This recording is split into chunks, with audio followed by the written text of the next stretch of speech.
Are you born creative? Creativity is this mystical thing that quite often people think, well, I was born creative, I have lots of ideas. Or they say things like, I am not creative. And then they don't come up with ideas. And it's really interesting when you examine what is creativity? Where does it come from? Is it inherent inside you? Are you born with it? Is it something you can build and develop? Well, this episode, let's get creative.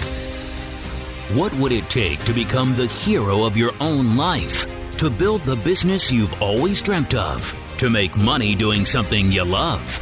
It's time to take control. Can we get on with making money and having fun now? I'm not doing it if it's not fun. Join the rebellion with Alan Donegan and welcome to Rebel Entrepreneur. I'm so pumped for this topic, Alan. Me too, I cannot wait. Welcome to the Rebel Entrepreneur. I'm here with my business partner, the legend Simon Paine. You've called me a legend today. How very kind of you, Alan. I guess I am a legend. A legend. That down. In some small circles in the UK, you are a legend. Only in small circles, what, like crop circles? Well, some do wonder where you came from.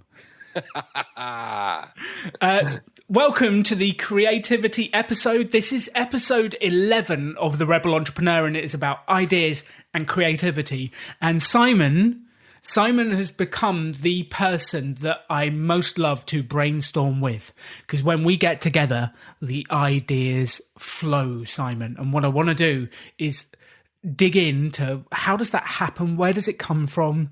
Why doesn't it happen with most people? And why, actually, there's a few people we can do it with, but why is it so unpredictable whether we're creative or not? So let's start with, do you think people are born creative, Simon? Absolutely, 100% my belief that every single one of us is born creative. I was chatting to Jamie Smart, a friend of mine. Jamie's an author, and he's got the riff that I think both of us have heard a few times of, you know, that thing when you were learning to walk and you fell over a few times. You didn't just sort of lay on the floor and your parents leave you there to go, well, it looks like he's or she's not a walker. This one's not a walker. We give up at this stage. We do what we can to overcome whatever circumstances that we're in, which means that we've got an ability to learn things. So, we learned pretty early on about gravity, and, we learn a few hard lessons as we're growing up, but certainly in the early days. And then from those learnings, we generate new ideas. And every single one of us has an ability to create in whatever creativity that means for you, whatever problems that you want to solve, whatever new things you get excited about. Last night we're gazing up at the sky with my eldest, and there's a series of satellites going across the sky that you can see because the sky was so clear. And I was looking up at that and going, that is phenomenal, in the sense that someone came up with that idea, or more importantly, a whole bunch of people have come up with a series of ideas over time that lead us to be able to put these things in space and deliver all sorts of information and benefits and opportunities to us here on little old planet Earth. So short answer, yes, absolutely. And you made an interesting point about the compounding effect of ideas and creativity over time. And I find that really interesting, because creativity is not a one and done and ta-da, I've got the idea. Creativity is a state of coming up with slight improvements quite often. Slight improvements, slight making things better, and you're constantly improving and creating new ways of doing things. Very rarely is it, I've had a dream, and then you make it happen. It's a continual process of creativity. But let's stick where we are. We'll come back to that compounding bit. I absolutely agree. I believe people are born creative. One of the best talks I've ever seen on that is Sir Ken Robinson's TED Talk, which is all about creativity and how formal education actually trains it out of us. What do you think about the role of formal education in this, Simon? Well, I think it's clear to me that, and I can see it with my kids. So I've got 3 kids, and they are in sort of descending scale of apparent creativity based on age. So the 4-year-old does exactly all of the things that Ken Robinson talks about in that talk. I know exactly which TED Talk you're talking about. I think that was probably the first one I watched, and it just made me go, wow. this is exactly the case, because the 4-year-old will draw a picture and he says, look, I've drawn this for you. And I go, wow, George, thank you for drawing that for me. What is it? And then he said, he gives me some description of whatever it is that he's drawn. And it's a picture of you, Dad, or it's a picture of a tank, or, whatever it is that he's drawn. They all look the same, of course. But the fact that he's willing to put pencil and pen to paper, create something, and without fear to show it to someone, to go, look, I made this. And I think what happens, as we get older and we're exposed to those school environments, we develop this fear of being judged, and some of us find that tough at different times in our life. And I have to tell you this, Alan. I went to, you don't know this, I entered a dance competition at school. All right, it wasn't that funny. I entered a dance competition at school, and I think I was about something like 14 or 15 years old. Right. So I was I was sort of on the fringes of the sports. I was just about scraping into the football teams, and I've got no idea what cricket's all about. I still don't understand that game now, but I was in the cricket team, and I was sort of doing pretty well at sport, but I wasn't in the core group of sports folk. But also I wasn't really one of the kind of the academic nerds either. I sort of fell between two stools. I was just creative and just exploring lots of different things. And I saw this dance competition. I thought, I'll enter that on my own. Practiced in my room. Came up with this dance routine. Competition day arrived, and I suddenly realized that I was the only guy. Not only was I doing this on my own, I was the only male that had entered this competition, and it was in front of the entire school. Now that was that was the beginning and the end of my dancing career. However, Alan, I've got to tell you this: I came third. I'm very proud of that. But I think that, call this, maybe there's something missing in my brain, but the thing behind this is about being confident to share your ideas, regardless of what people may or may not think of them. And that was a moment of me. I've got some ideas here, and I'm going to express them in a very public way. And, oh no, that's a bit uncomfortable, isn't it? I probably won't do that again. Now that could have been the end of my creativity right there and then, because of the pain of the school friends that were whispering and laughing, going, look at this guy in the hat, who does he think he is? And Justin Timberlake hadn't even arrived then. If he had arrived then, I might have had some solidarity and someone to point to and go, look, this guy can do it, he's cool, so can I. But there's this thing about our judgment by our peers, about having to conform to certain rules, and behave in a certain way and do certain things. And as we get older, of course, in school, the school system is designed to move 1,000, 2,000 young people aged between the ages of 11 and 18 around buildings and classrooms in a very safe way, so that they're not naughty and people's lives aren't at risk. And I admire them for being able to do that. But of course, the flip side of having to follow these rules, follow curriculums that have been set by a government and so on, is that it doesn't leave a lot of room for people to express themselves. And that's why that creativity is starting to, get ebbed out of our soul the further into formal education we get in our young years, And I think there's several things in there that you said. One was about being cool. And I think actually creativity and trying new things and being open to fail is not cool when you're young. So you want to look cool around your friends, you want to fit in. I think there's a deep desire for young people to fit in, but actually that desire to fit in is the antithesis of what you need if you want to be an entrepreneur and be successful in life. Because the people who shake stuff up, the people who make progress, are the rule breakers, who go, I don't fit in, I'm proud, I'm doing things differently, and look at the results I'm getting. I'm having fun, I'm making money, I'm doing stuff. And it's the confidence to break the rules and do things differently and risk judgment by your peers and society, just as you said. Yeah, exactly that. And I think, we've got this thing of celebrating what someone creates, rather than celebrating the act of creating something.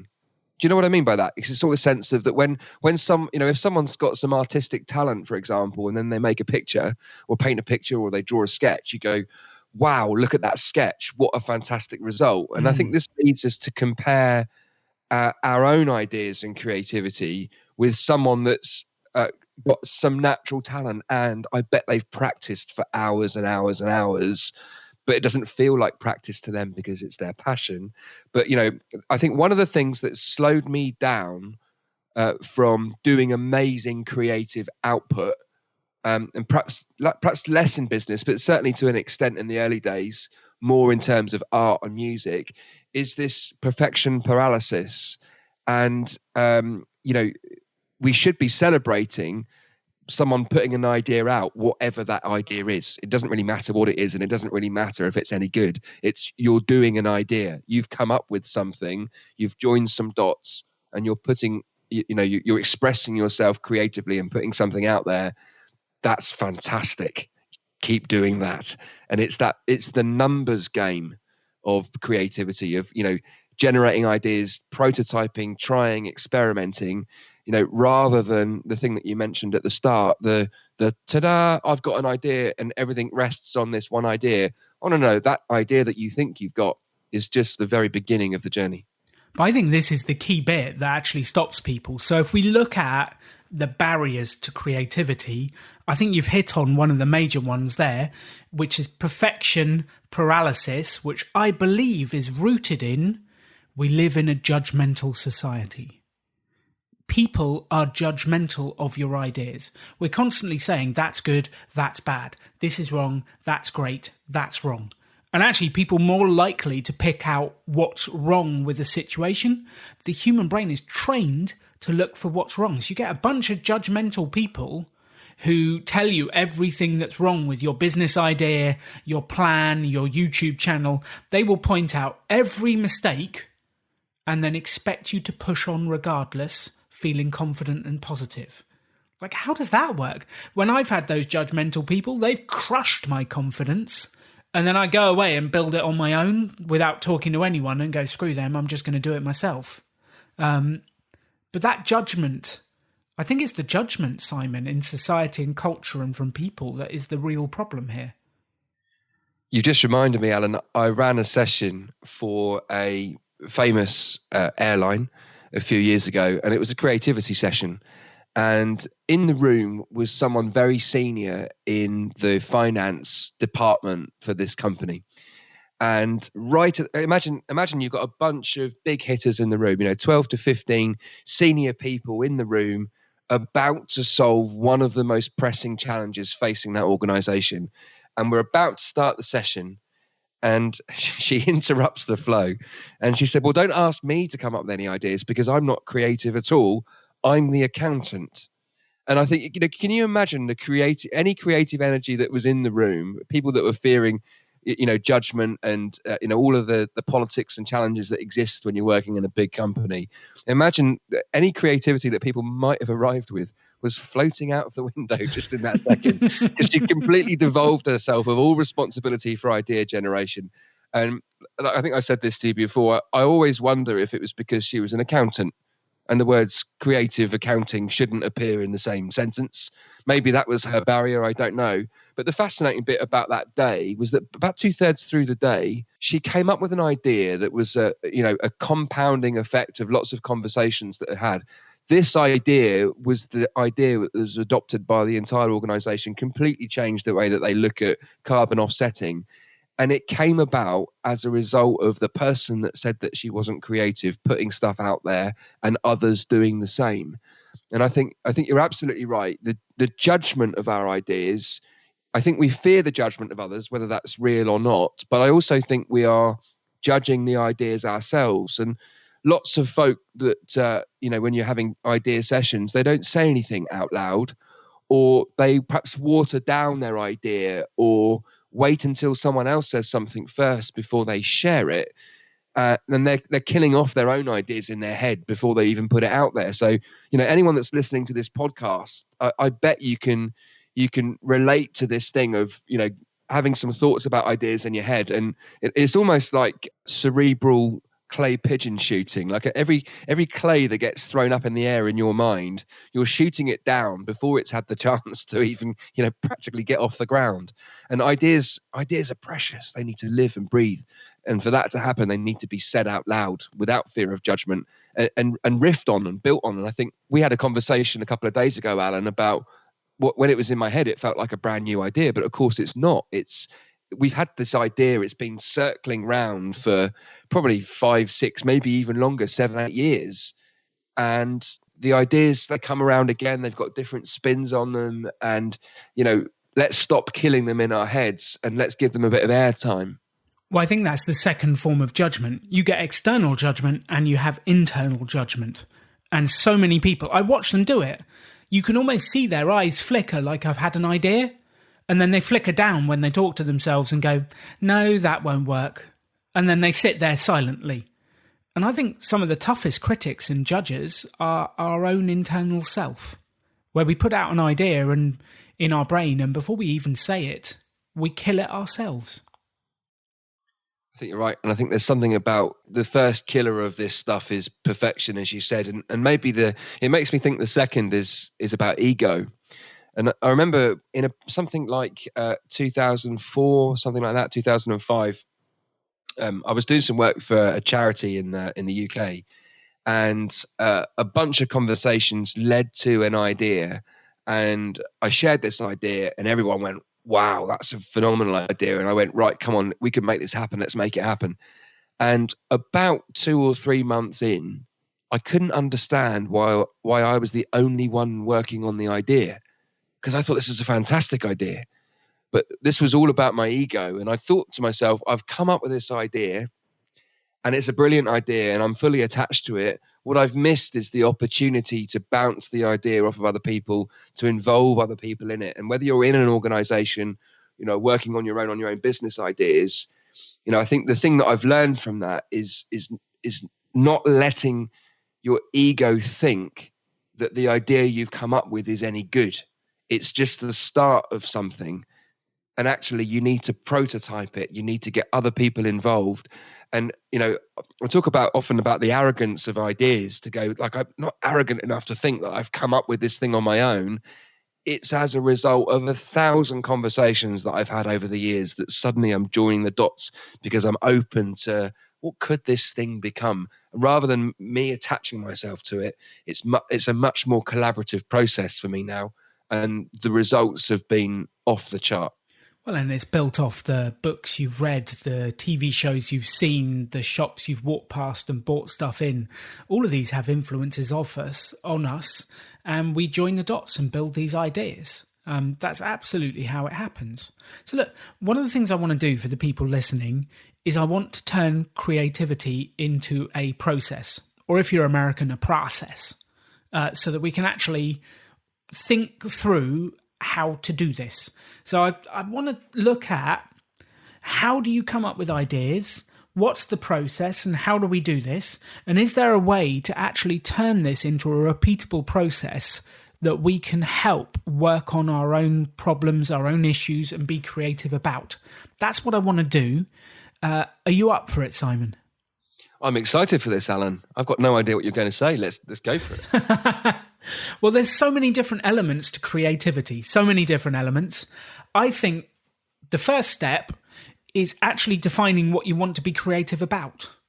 I think that's the absolute first step, which is, well, the tool, you call it the current reality tool. I think it's a fabulous tool. But what's the challenge we're actually going to work on to get creative about? I think that's the first step. Yeah, and I think, before we go and solve the problem, we need to know how we're going to feel about it too. And I think that's the second part of understanding what the landscape is, because everyone looks at these things from different perspectives. It's about spotting, and you're absolutely right. The starting point is what are we trying to solve here?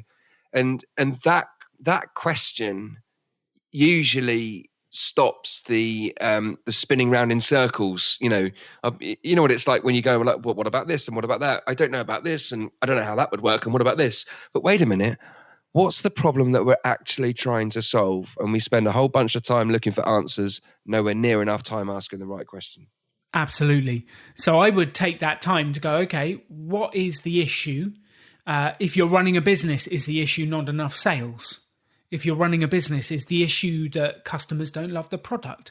Is the issue you don't have enough time? If it's at home, let's just take family life. You're homeschooling your kids. Is the issue that the kids need the best education at home, but you're not prepared for it?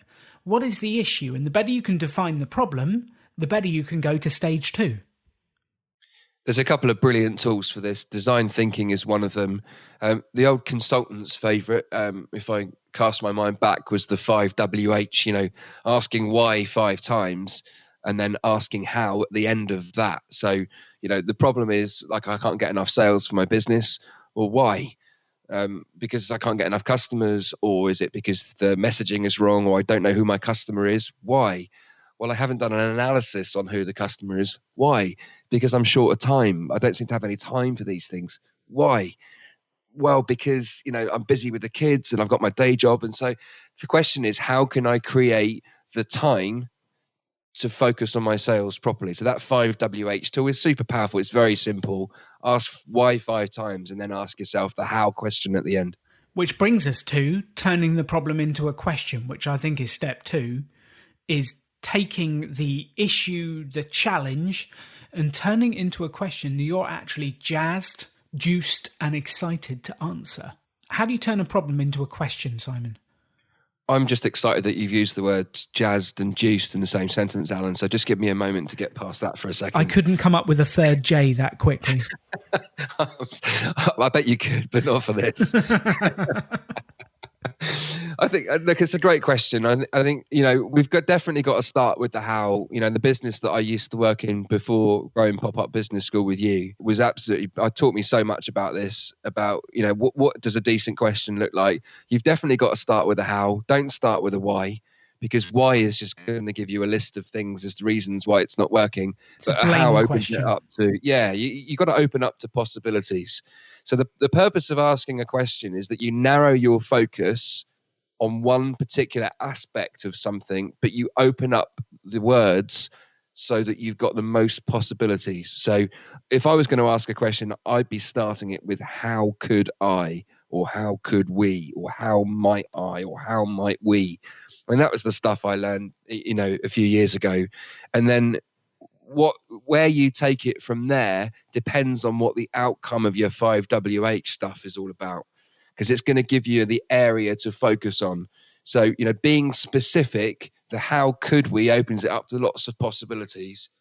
And I guess the third thing on my mind is, like you said, about you using language that excites you. Because if you read your question back and you make that sort of sound, then it's not a very good question. And one of the sessions that I ran a few years ago for a bunch of leaders, very entrepreneurial people actually, they had a challenge in their business about internal communication.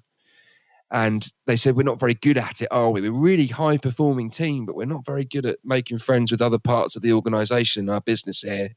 So the question they asked themselves is, how could we get better at internal communication? And they all sort of looked at each other around the room and went, yeah, I'm a bit busy for that. I don't think I can solve that problem today. I've got other stuff that's more important.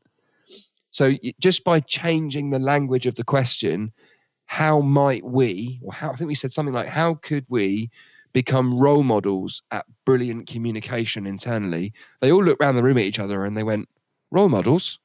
Brilliant. Yeah, that's us. Yeah, I'm in. They were all over that. And it was exactly the same challenge that they were trying to solve. But the language that they used was more exciting. It was more engaging. And look, everybody's busy. We've all got other stuff. We never get to the end of our to-do list. There's always something else to do. So if you've got something that's important to solve, you've got to make it sound exciting for you and the other people that you're going to involve in it, because they need a reason to stop what it is that they're doing and flip their attention onto something else as much as you do. So language is so important in creativity, for sure.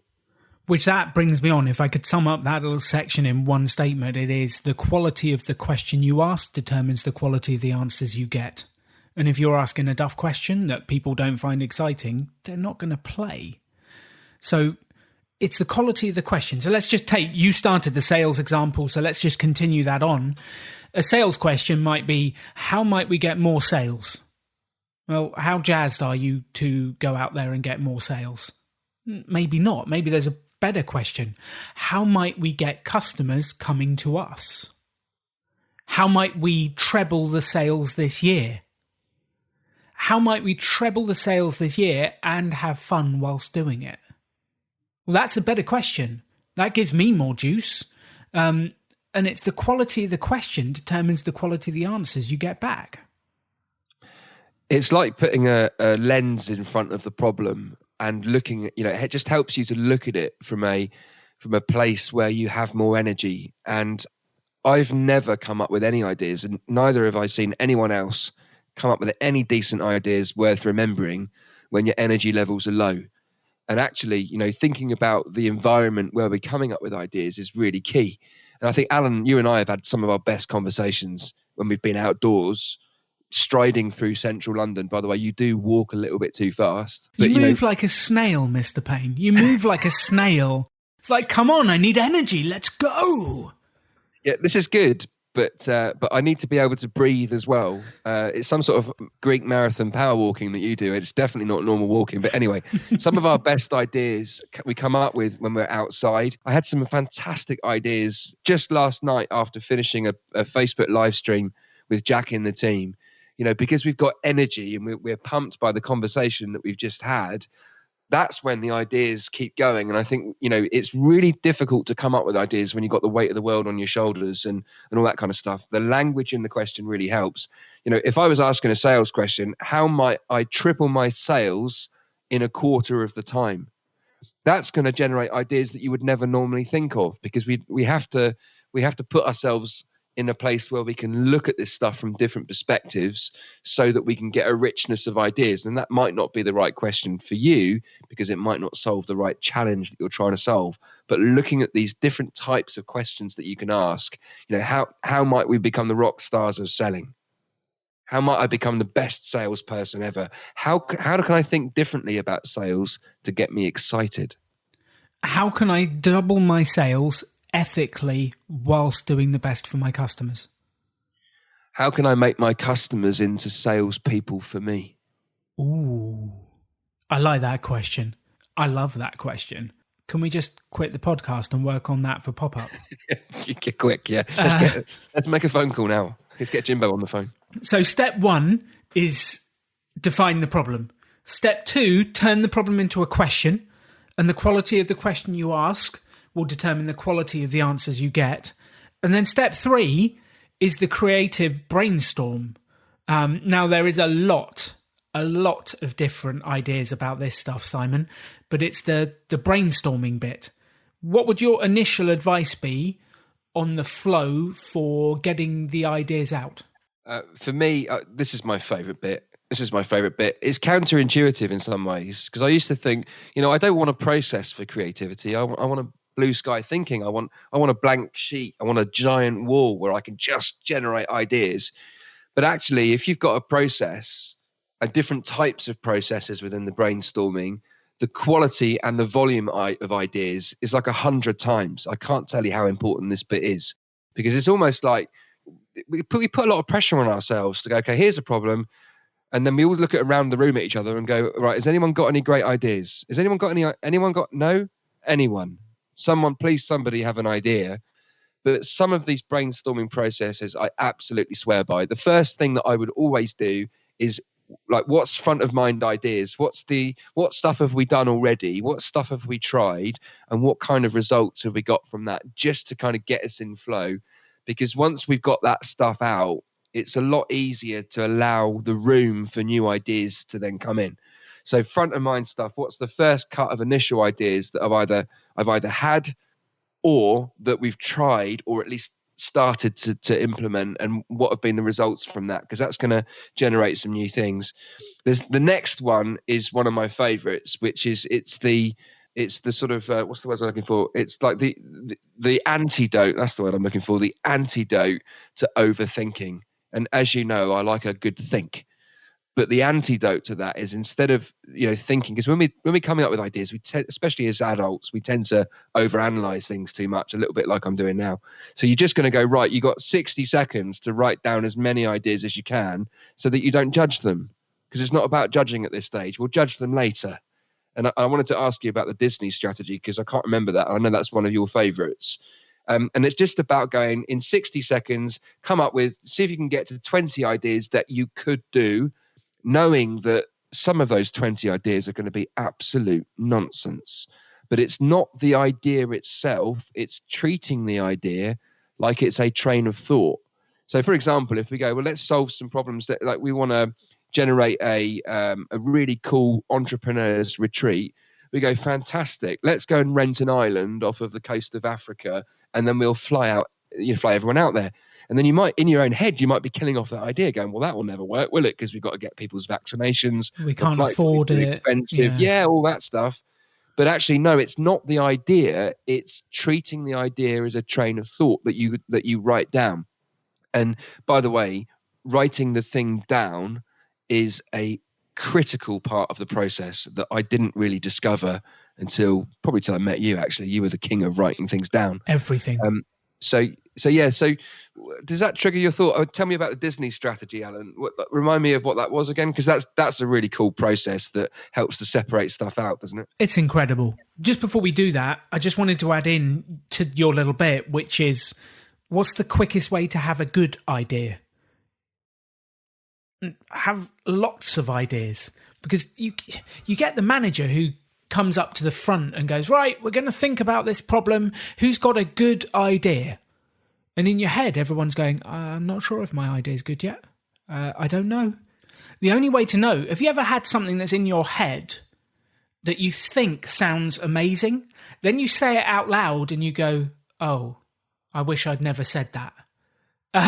Or vice versa. Some of the ideas you think are average, you say it out loud and people go, wow, that's a good idea, and you weren't expecting it. And the thing is, you don't know if it's a good idea until you put it out into the world. You just have to say it.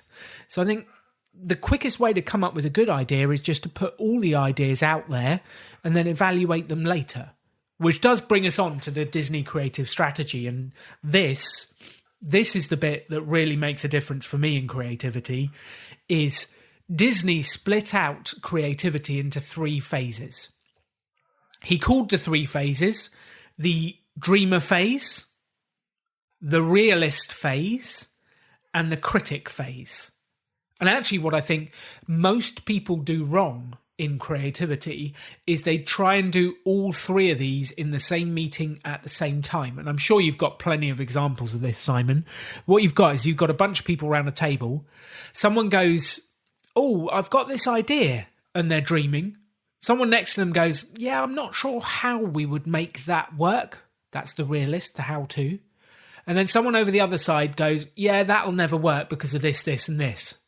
That's the critic. And the critic comes in far too early and kills the idea before it's ever out. And I think the magic of the Disney is it separates out the phases. The problem with most corporate organizations, most business, most brainstorming, most idea creation is they try and do all 3 at once. I mean, have you got any examples of where people have tried to do criticism, realism, and dreaming all in the same meeting, Simon? I had an engineer he was an aircraft engineer, actually, a senior guy, and he wrote on a Post-it note whilst I was talking. And he said, we tried that in 1983. He wrote it down. We tried this in 1983. It didn't work then, and it won't work now. I think you're a bit stupid. And then he tore off. And I was thinking, like, I've only just met you. You need to spend at least a couple of hours with me to know I'm stupid. You don't get to say that in the first 15 minutes. And he tore off the Post-it note and gave it to me. The brilliant bit about it was that he'd written on the Post-it note the wrong way round. So the sticky bit was the same side as where the writing was. And I'm thinking, this guy's an airline engineer. Oh my goodness, we're in big trouble. But, there is that thing of, we're very, very ready to kill off ideas. And actually, the ideas that we're kicking around at the moment in the Pop-Up Business School, we've been riffing those for a few months. And actually, every time we say it out loud, it tightens the idea, it changes the idea, it moves it along. If we'd have killed it off in the early days, then this thing would never happen. And actually, it's got the potential to be game changing, but not when you first say it, not when you first write it down, not when you first design it. We don't go from zero to amazing idea, ta-da, in one step. No. It's definitely a process. And what I love about the Disney strategy is that it allows you to dream. And I think that the word that I use a lot with creativity is play. In the same way that a musician would, in the same way that an artist would, that we just play. We're just going to sketch some things. Let's just come up with stuff that makes us laugh. Let's just have energy. Let's play. Who can come up with the daftest idea?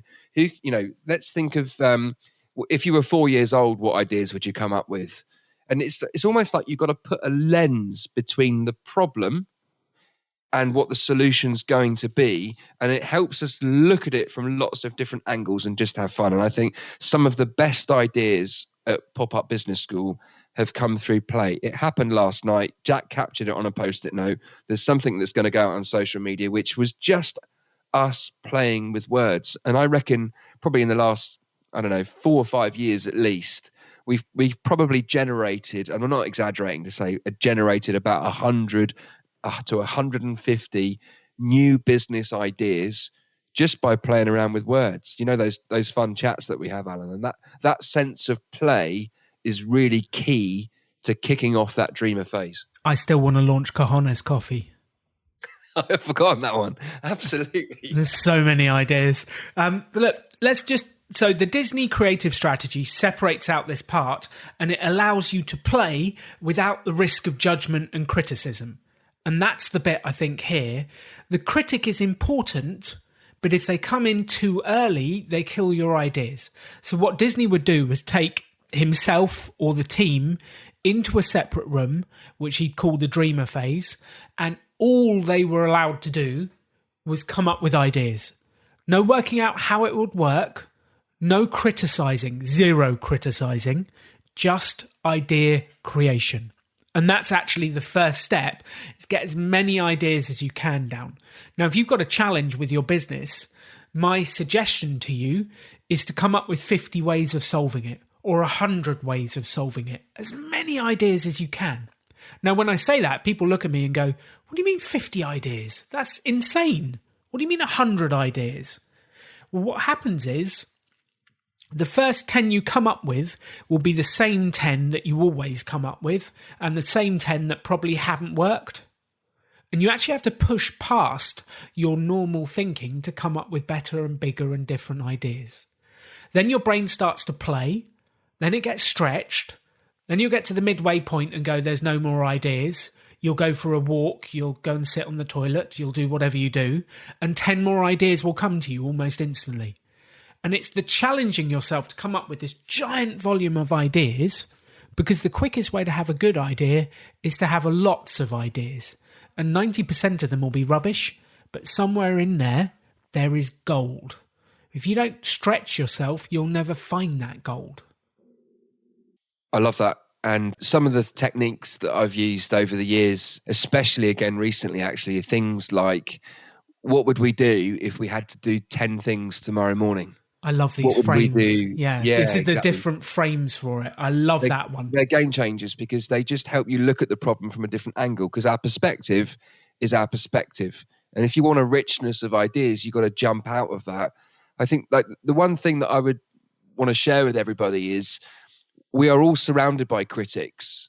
Sometimes they're in our own heads. Sometimes we've created what we think someone's going to say. But sometimes our friends and family, out of their desire to want to protect us and help us, they are the ones that say, yeah, that won't work because of this, or this won't work because of that. Yeah, that won't work, will it? And that kind of stuff, I just wanted to share that my tip for dealing with that is keeping myself in a positive headspace and then reframing their challenge as a question immediately. Because they might say, yeah, but there's already 20 craft businesses in this town. What makes you think, you're going to be any good, and I say, well, that's cool. So what's the challenge? Okay, so how could I differentiate from all of the other craft businesses? What's my angle? How could I do that differently?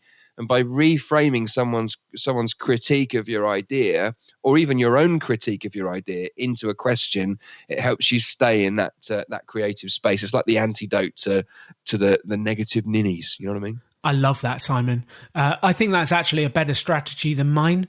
My strategy is I don't tell them, or if I do and they've been negative, I just go off and do it anyway, and then I come back and prove it's done. I don't wait for them. They actually really drive me mad. And there are quite a few people that I've literally stopped sharing ideas with because they're negative and they kill my ideas, they kill my energy, they kill my motivation. And I need to be protective of that. And I will not share ideas with those people. I will go and find the yes and people, the creative people that can help me build the ideas, not the people who can tear them down. Maybe I go and present it to the people who can tear it down later, but only once the idea has grown to a level that it can withstand the critic. And I think this is the bit. The critic is important, but not too early. So phase 1, dreamer, come up with as many ideas as you can. That's the divergent thinking. And what we mean by that is you're just going, so many ideas. Your thinking is divergent. You're coming up with so many ideas. Step 2 is convergent thinking, where you converge on the 1 or 2 or 3 ideas that you actually want to take forwards. And you choose, here's like, this idea sounds great, let's develop it. This one too. Most of the ideas we'll leave behind, but 1 or 2 of them we will converge on and we will develop. And those are the 1 or 2 ideas that you take through to the realist phase. And the realist phase is the how-to. How do we make this happen? How do we make this real? How do we get going? And you build a plan. You work out how to actually do this. And all of a sudden, the idea will start to feel real. Oh, we might actually be able to do this. This is possible. And after that idea has grown through the realist phase to a stage that it can withstand the critic, then we take it to the critic. And the critic says, what could go wrong? What's not right? What are we missing? What's bad? And it will find everything that's wrong. The critic is actually really important to strengthening ideas. It's just a timing issue. If the critic comes in too early, it'll kill your idea kill your idea dead. If the critic comes in later, the idea's had enough time to grow, then the criticism can actually improve it and help it grow further rather than kill it. So that was the Disney creative strategy, and that is absolutely what I would be using at this point to work through the question that you've created. Yeah, this is all good stuff, Alan. This is all really good stuff. And just to talk to that dreamer phase, for me, that this is really key because it's about creating the conditions where ideas can emerge and flourish. And people thought I was crazy about 6 months ago. I made an announcement and said, I'm banning all new ideas. And they looked at me like, what do you mean you can't ban new ideas? That's what we do at Pop-Up Business School. It's all about ideas. And I said that what I mean by that is, let's just take the ego out of an idea. Because when people share an idea, they're attached to it. They go, this is my idea and I want to share it with you. Well, no, it isn't really, because it's an amalgam of all of the ideas and conversations and, influences that we all have around us that we're constantly riffing. So let's just take the word idea out for a second. And this was a game changer for me personally, is I'm just going to share my train of thought. And I'll start my sentences with, instead of saying, here's my idea, because then I might fear what you're going to think about my idea. What I'm going to say to you is, look, I just want to share my train of thought, because what you've just said then, it makes me think of this. So I'm starting to explore the different opportunities, and sometimes just taking the pressure off that it needs to be a really good business idea to start. The conversation I'm having with myself at the moment is about this idea, but it's just a train of thought. It makes me think of this. What does that make you think? I love it when you do that to me, because this is the magic of our conversations and why it works so well, is you go, let me share my train of thought, and you speak for about 2 or 3 minutes with lots of different stuff and ideas. And then I have this moment of, that one. And I kind of reach into what you're saying, pick out the bit, and then go, what about this? We could do this, this, and this. And all of a sudden, we've got a great idea that we've generated together. But your language allows me to do that. Yeah, and it's the self-talk within that as well, and our confidence levels link to our thoughts about, how capable am I to make this idea real. Let's just separate that stuff out of the way. And like you say, the Disney stuff is really, really helpful to deal with the critics. They're important, but they've got to come later. But we all know who we're going to ring if we want someone to pull apart our idea. We all know who we're going to speak to. But let's just make sure we do that at a time when we've had the chance to build it up and make the thing stronger before we allow someone to pull it to bits. Yes, and you might well be related to that person. Let's not go there.